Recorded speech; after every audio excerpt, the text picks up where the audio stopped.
ધ્રાંગધ્રા શહેરી વિસ્તારોમાં પોલીસ દ્વારા કાયદો અને વ્યવસ્થાના ભાગરૂપે કોમ્બિંગ હાથ ધરવામાં આવ્યું હતું, જેમાં જિલ્લાની પોલીસ, સ્થાનિક પોલીસ સહિત ધ્રાંગધ્રા લોકલ ક્રાઇમ બ્રાન્ચ, જિલ્લા એલસીબી, તાલુકા પોલીસ સહિત હોમગાર્ડના જવાનો જોડાયા હતા. ધ્રાંગધ્રા શહેર વિસ્તારના રાજકુમાર ચોક, શક્તિ મંદિર, જૂની શાક માર્કેટ, રોકડિયા હનુમાન સર્કલ વગેરે વિસ્તારોમાં પોલીસ દ્વારા કોમ્બિંગ હાથ ધરવામાં આવ્યું હતું. કોમ્બિંગ દરમિયાન ટ્રાફિક સમસ્યા, દબાણ સમસ્યા, નાસ્તા ફરતા આરોપીઓ તેમજ ગુનાહિત ઇતિહાસ ધરાવતા આરોપીઓ અને બુટલેગરો વગેરે આરોપીઓ અંગે જાણકારી મેળવી હતી. સાથે સાથે ટ્રાફિક નિયમોનું ઉલ્લંઘન કરનાર લોકો પર દંડનીય કાર્યવાહી પણ હાથ ધરવામાં આવી હતી.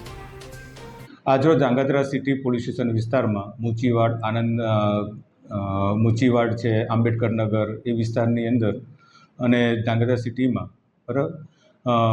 આપણે જે પોલીસ અધિક્ષક શ્રી ગિરીશ પંડ્યા સાહેબની સૂચના મુજબ કોમ્બિંગ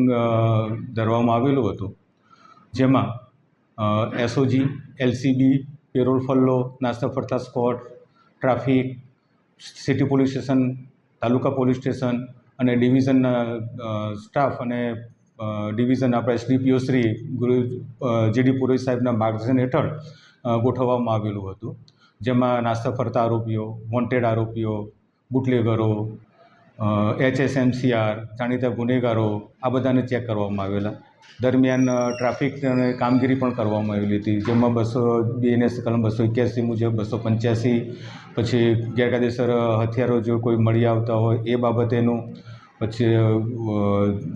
જે ઝડપી તપાસોને બધું કરવામાં આવેલું હતું.